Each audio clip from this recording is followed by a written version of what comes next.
কিছু ভাগ্যবঞ্চিত মানুষের মুখেই শুনতে চাই তাদের আত্মকাহিনী, তাদের জীবন যেখানে যেমন ঠিক তেমনভাবে উপস্থাপন করতে চাই জীবন যেখানে যেমন অনুষ্ঠানটিতে।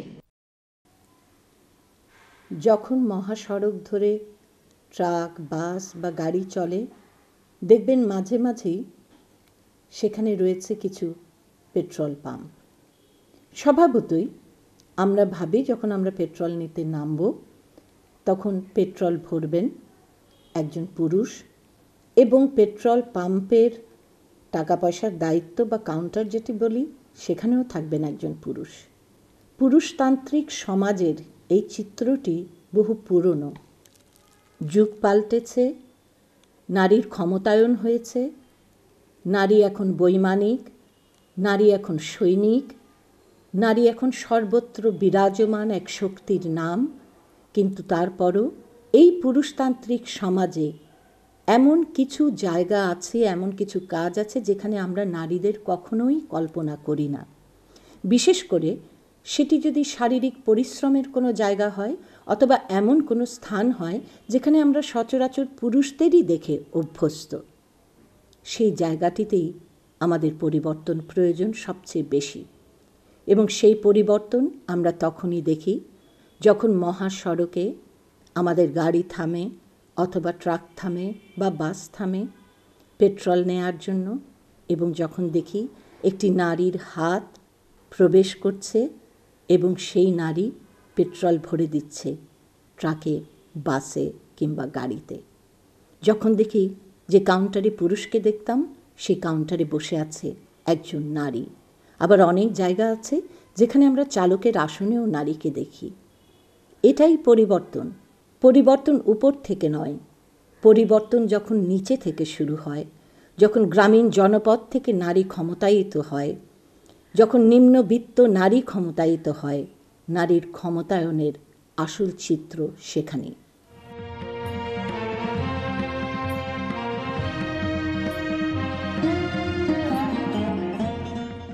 আমরা গাড়ি আসলে তেল দিই, ঠিক আছে, সকাল 6টা থেকে 2টা পর্যন্ত, আবার 2টা থেকে রাত 10টা পর্যন্ত শিফট চেঞ্জ হয়, সপ্তাহে শিফট চেঞ্জ হয় আমাদের।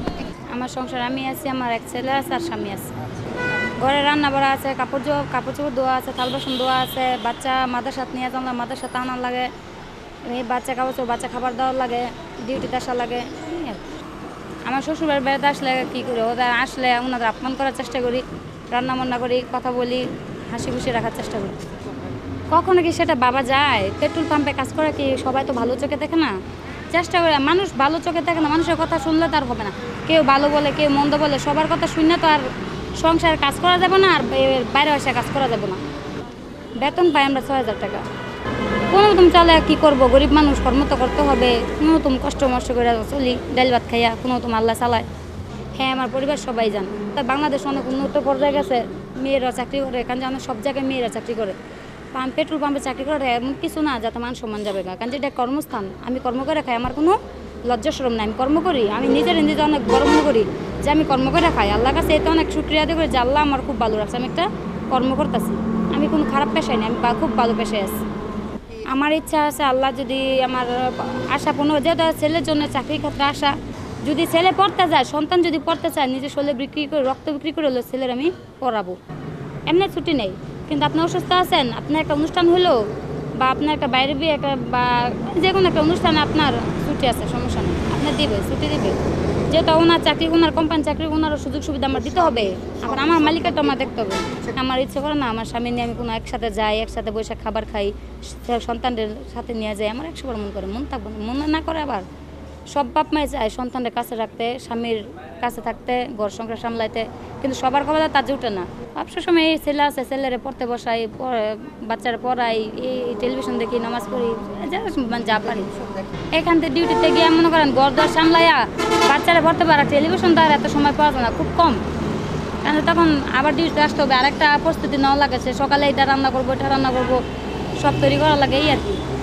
আমার স্বপ্ন একটাই, আমার স্বপ্ন আমি আমার জীবনে আমার ছেলেরা বড় করতে চাই, আমার ছেলে বড় হোক, আমি আল্লাহর কাছে এতটুকু চাই, সবার কাছে এতটুকু দোয়া চাই যে আমার মতো, আমি যে পেট্রোল পাম্পে চাকরি করি, আমার ছেলে যদি মানুষের মতো মানুষ হতে পারে, আমার আর কোনো কষ্ট নেই। আমার একটাই স্বপ্ন, আমার ছেলে একদিন বড় হবে, আমার মুখ উজ্জ্বল করবো, বাস।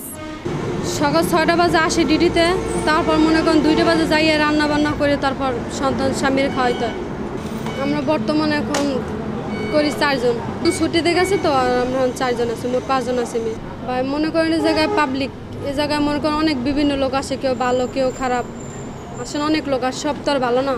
তাই মনে করেন কেউ ভালো কয়, কেউ যে মনে করেন বলে যে চাকরি করে অনেক সুন্দর, কাজ করে খাওয়া ভালো না। আমার খারাপ মনে হইব কি লাগে, আমি তো কাম করে খাইতেছি না। আমার শ্বশুর শাশুড়ি তারা আমার ভালোই কয়, খারাপ বলে না। সবাই স্বপ্ন দেখে, কে স্বপ্ন না দেখে, সবাই দেখে। সবাই বাচ্চা পোলাপান নিয়ে, স্বামী নিয়ে কে না স্বপ্ন দেয়, সবাই স্বপ্ন দেয়। কিন্তু আমরা হয়তো গরিব, তারা হয়তো বড় লোক, কিন্তু আমাদের চাহিদাটা তাদের চাহিদার সাথে মিলেলে তো চলবে না, কারণ আমাকে নিজের তো নিজে দেখতে হইব। বাসায় যাইয়ে মনে করেন কত কাজ, রান্না বান্না, হাঁড়ি বাতিল দেওয়া, তারপর ঘর ঝাড়ু দেওয়া, এটি মুছতে হয়। মনে করেন বাসায় যাই আমাদের কাজ করতে করতে 5টা বাজে যায়, খাওয়া দাওয়া করতে হয় না। আমাদের কোনো ছুটি নেই। ঈদের দিনও মনে করেন আমাকে জায়গায় কাজ করতে, ঈদের দিনও কোনো বন্ধ নেই। তারপর মনে করেন মানুষের আনন্দ থাকে, তারপর এক জায়গায় ঘুরতে যাবে, কিছু কখন যাবো মনে করেন আমাদের কাজ করতে জায়গা যদি ছুটি পাইতাম বা শুক্রবার আমাকে বন্ধ থাকতো না। স্বামীর প্রতি অভিযোগ নাই, সে কষ্ট আছে। আমি কী করবো ভাই, মনে করেন মানুষ সংসারে চলতে গেলে ভাই 2 জনের কাজ করতে হবে। ঢাকা শহরে মনে করেন আমরা বাসা ভাড়া দিয়ে থাকি, যদি স্বামীর মনে করেন বেশি ভালো টাকা বেতন হইতো, তার সবাই স্বামী সন্তানের সবই স্বামী চায় যে আমার বউরে ভালো রাখি, আমার সন্তানের ভালো রাখি, সবাই চায়। অনেকে মনে করেন আমরা যখন নারীর ক্ষমতায়নের কথা বলি তখন হয়তো কেবলমাত্র আমরা নারীকেই বোঝাই এবং আমরা পুরুষকে নেতিবাচকভাবে উপস্থাপন করি। বিষয়টি তা নয়। নারী এবং পুরুষ একত্রিত হয়ে পরস্পরকে সাহায্য করে ক্ষমতায়নের পথে এগিয়ে গেলেই সেটিকে ক্ষমতায়ন বলে। নারীর অধিকার শুধু নারীর অধিকার নয়, সেটি মানবাধিকার এবং সেটি সাংবিধানিক অধিকার। প্রকৃতপক্ষে নারীর ক্ষমতায়ন, প্রকৃত ক্ষমতায়ন তখনই সম্ভব যখন নারীকে আমরা সমান সুযোগ দেব, এবং সেই সুযোগ দিতে হলে নারী পুরুষকে একসঙ্গে ঐক্যবদ্ধভাবে কাজ করে যেতে হবে। এখানে কিন্তু কেউ কারো প্রতিদ্বন্দ্বী নয়, তারা প্রত্যেকে প্রত্যেকের কাজ করছে, এরকম চিত্রই যেন ছড়িয়ে যায় সমস্ত বাংলাদেশে। কাজের মধ্যে এই তেল দেই, যেসব কাজে যেটা প্রয়োজন পড়ে সেটাই করি। এখানে আমরা আছি 12 জন ছেলে কাজ করি। আমার বাসায় আমার মা আছে, আমার বউ আছে, ছেলে মেয়ে 4 জন। বাজার করি, রান্না বাড়ার লিগে একটু সাহায্য করি। এটি বেশিরভাগ আমার স্ত্রী করে দেয়। আমার কাপড় চোপড় ধুয়ে দেয়, ভাত টাত রাঁধে খাওয়ায়। মেয়েরা প্রথম সকালবেলা এসে পুরো পামটা পরিষ্কার করে তারপরে হলো হাত মুখ দিয়ে নাস্তা পানি করে তারপরে তেল দেওয়ার কাজ শুরু করে যাওয়ার সময় আবার সব গ্লাসগুলো পরিষ্কার করে মুছে দিয়ে আরেকজন যে আসবে পরবর্তী শিফটে যে মহিলা আসবে তাকে এটা বুঝিয়ে দিয়ে তো ওরা চলে যায়। মানে আমাদের মহাজন এই ছেলে মেয়েদের 2 জনের রাখতে গেতে সমান বেতন ধরে, বেতনটা সমান ধরে, কারো কম নেই কারো বেশি নেই। আমরা সমান তালে কাজ করি, সমান তালে কাজ করি। ওরা যদি তেলটা দেশে দেখা যাচ্ছে বিলটা নিতে পারছে না, টাকাগুলো গুনতে পারতেছে না, সবাই তো শিক্ষিত না, টাকাগুলো গুনতে পারছে না, দেখা টাকাগুলো আমরা গুনে নিয়ে আসি, বিলগুলো করাই। আবার গাড়ি আসলে দেখা যায় গাড়ি সাইড গেলে ওটা বিলগুলো করাই, এগুলো ওকে হেল্প করে। ওরা সব কাজ তো করতে পারে না, এগুলো আমরা হেল্প করে দিই ওকে। না আমাদের কোনো সময় সবাই আমরা ভাই বোন মনে করে কাজ করি। এইখানে পাম্পের শুরুতে মেয়েরা 2000 সালেতে চালু হয়েছে, মেয়েরা কাজ করে, অনেকেই সম্মান করে। অনেক সময় যে বড় বড় কেউ যদি ভালো জায়গা থেকেও আসে তাদের বকশিও দিয়ে যায়, এনে খুশিও দিয়ে যায় কিছু, ভালো তোমরা ভালো কাজ করতেছো, অনেক সময় সবাই ভালো করে। এখানে আমি তেলের পাম্পে কাজ করি। ঘরে আমার রান্না বাড়ি, আমার 2টো বাচ্চা আছে, সব দেখাশোনা করি। তারা বাসায় খেলাধুলা করে, স্বামী হোটেল মেসিয়ারি করে, ঘরে কাপড় চোপড় গুছায়, রান্নাবাড়ি করি, কাপড় চোপড় ধোয়া লাগে। হাজব্যান্ডের কাজের থেকে আসলে হ্যাঁ কাপড় চোপড় ধোয়া লাগে। কাজ করে যে এরপরে আমার যত্ন নিতে হয়, তাছাড়া তো আর আমার কেউ নাই দেখার এই ঢাকা শহরে। কাজের থেকে যে বাচ্চাদের খাওয়াই, গোসল করাই। মেয়েটার বয়স 7 বছর, মেয়েটা তো আর বাচ্চাটারে ছোটোটারে করাইতে পারে না, আমার এই যে দেখা লাগে। এই জন্যই এখানে 2 শিফটে ডিউটি নিয়েছি। 2 শিফটে ডিউটি করে বাচ্চাদের দেখাশোনা করি, মানে কোনো নাইট নাই, 2 শিফটে 8 ঘন্টা করে ডিউটি। কীভাবে এই লাইনে আসলাম, আমার বিয়ে যখন দিয়েছিল তখন আমি তুলার ফ্যাক্টরিতে কাজ করতাম। ওখান থেকে আমার আম্মু দেখাশোনা করে আমার বিয়ে দিল আমার হাজব্যান্ডের সাথে।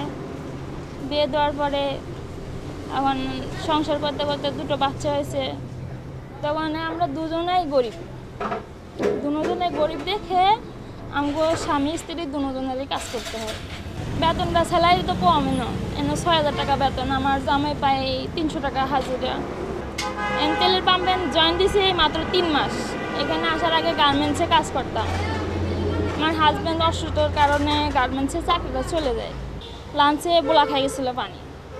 ওখানে কাজ করতে করতে যখন 15 দিন অ্যাবসেন্ট হয়ে গেল, আমার হাজব্যান্ডে নিয়ে মেডিকেল আসছিলাম, তখন আমার আর নিল না গার্মেন্টসে।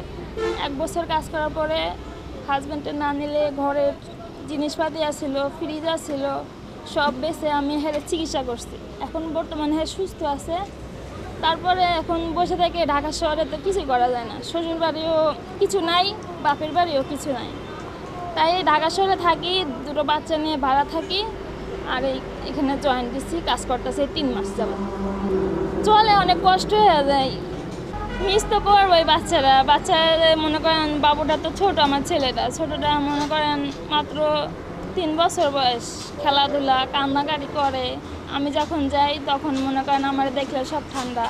টাকার জন্য কোনো জায়গায় ভর্তি করাইতে পারি নাই। মনে করেন যেখানেই যাই সেখানেই বলে এত টাকা, এত নিব, পারি নাই ভর্তি করাইতে। বাচ্চারাও ছোট, বোঝে না দেখে, তাই এমনকি এই মাসের থেকে মাদ্রাসায় দিব। বাচ্চারা সবসময় তো আবদার করে, তারপরও যেটুকু আমার সাধ্য ততটুকু আমি চেষ্টা করি আমার বাচ্চারা খুশি থাকে। আমি যতটুকু এই কাজের থেকে মনে করেন 2 টাকা বকশিস পাইলে এটা আমার বাচ্চাদের খাওয়ার লেগেই আমি রেখে দিই। আমি এমনি ওদের হাতে টাকা দিই না, মজা আইলে আমার কাছে আবদার করে আমি এই জিনিসটা খাম, আমি তখনই কিনে দিই। মেন কথা এখানে আমাদের কোনো ছুটি না, আমরা সারা বছর আমাকে ঈদের দিনও আমাকে কাজ করে। এখান থেকে যাওয়ার পরে যে ঘর ঝাড়ু দিতে হয়, থালা বাসন ধুতে হয়। সকালে আমি 5টার দিকে উঠি, ওগুলো খাওয়ান টাউন রেডি করে থুয়াই 6টা বাজে কাজে আসি। না দুপুরে টিফিন আনি না, 2টা বাজে ছুটি দেয়, 2টার পরে দেয় রান্না করে ওকে খাওয়াই। হ্যাঁ সমস্যা হয়, অনেক কাজকর্ম করে যে ক্লান্ত লাগে। তারপরেও আমার এটা চিন্তা করতে হবে, আমার তো ঢাকা শহরে এসে আমি একলা নিরুপায় মাইয়া দেখা আমার দুদিকেই শক্তি জোগাইয়ে আমি কাজ করি। আমার স্বামী কোনো খারাপ কথা বলে না। আমার স্বামী চাইছে আমি মাথায় কাপড় দিয়ে পর্দা নিছিলে কাজ করতেছি, আমার স্বামী এতে খুশি, অখুশি না। আমার স্বামী বলছে কাজ করতে, কাজ করার সিদ্ধান্ত নিলাম। আমার প্রথম কথা আমার 2টো বাচ্চার দেখাশোনার জন্য, আর দ্বিতীয় কথা মনে করেন ঘরে বসে থাকার সাথে কর্ম করে খাওয়া অনেক ভালো, চুরি ডাকাতি করার সাথে কর্ম করে খাওয়া অনেক ভালো। প্রতি মাসে মাসে আমাদের বেতন দিয়ে দেয়, 10 তারিখ হয় আমাকে বেতনও দিয়ে দেয়। এখন ওদের আছে, ওরা ঘুরতে আছে। আমি মনে করি আমার এই 6,000 টাকা বেতনে আমার স্বামী সন্তান নিয়ে খাইয়ে আমি অনেক সুখী আছি। কখনো কেউ কি ভাবে এটা? আমি তো মনে করেন গরিব, আমার মা গরিব দেখে আমার লেখাপড়া করাইতে পারে নাই। আমি একদমই মূর্খ, আমি নিজের নাম ছাড়া কিছুই সই করতে পারি না। ছোটোকালে যেটা স্বপ্ন ছিল লেখাপড়া করতে চাইছিলাম, পারি নাই করতে। বাপ মাও চেষ্টা করছে, পারে নাই, মানুষের ঘরে দিয়ে দিচ্ছে। না কি সমস্যা হবে মনে করেন, যেটা বেশি টাকা এটা ক্যাশে দেওয়া যায়, যেটা কম টাকা এটা আমি হিসাব করে ক্যাশে লই। সন্তান নিয়ে সবাই সুখে যাইতে চায়, মনে করেন সবার ঘর বাড়ি আছে, আমার কিছুই নেই। আমার সন্তান যেন আমার মতন মূর্খ না হয়, আমার সন্তান যেন সবসময় শিক্ষিত, মাথা উঁচু করে সবার সামনে বলতে পারে যে আমি লেখাপড়া করছি। একজন নারী যখন কর্মস্থলে যান, তখন কি তিনি শুধুই একটি চাকরি করতে কর্মস্থলে ফিটফাট হয়ে রওনা হলেন? বিষয়টি এমন, তার নেপথ্যের কাজগুলোও আমাদের স্মরণ করা প্রয়োজন। কাজে যাবার আগে তার নাস্তা তৈরি করতে হয়, সকলকে নাস্তা করাতে হয়, তারপরে কখনো কখনো টিফিন তৈরি করতে হয়, বাচ্চাদের স্কুলের ব্যাগটিও ভরে দিতে হয় বইয়ে। আবার কর্মস্থল থেকে ফিরে আসার পর তার কি কাজ সেখানেই শেষ? হাতের ব্যাগটিও হয়তো তিনি রাখার ঠিকমতো সময় পান না। তাকে ঢুকতে হয় রান্নাঘরে, রাতের রান্না করতে হবে, বাচ্চাদের স্বামীকে খাওয়াতে হবে, নিজের খেতে হবে। এত কাজ করা একটি মানুষের এই কাজের মূল্যায়ন দেশ, সমাজ, রাষ্ট্র, পরিবার সকলকে করতেই হবে। কারণ যখন একজন পুরুষ কর্মী তার কাজ শেষে ঘরে আসেন, তিনি তার স্ত্রী, বোন বা মাকে পান এই কাজে সহযোগিতার জন্য। একজন নারী কিন্তু তা পান না। দৃশ্যটি খুব সুন্দর হতে পারে যদি সেখানে নারী এবং পুরুষ দুটো হাতকেই আমরা কর্মব্যস্ত দেখি, যারা পরস্পরকে সহযোগিতা করছেন সংসারে এবং সংসার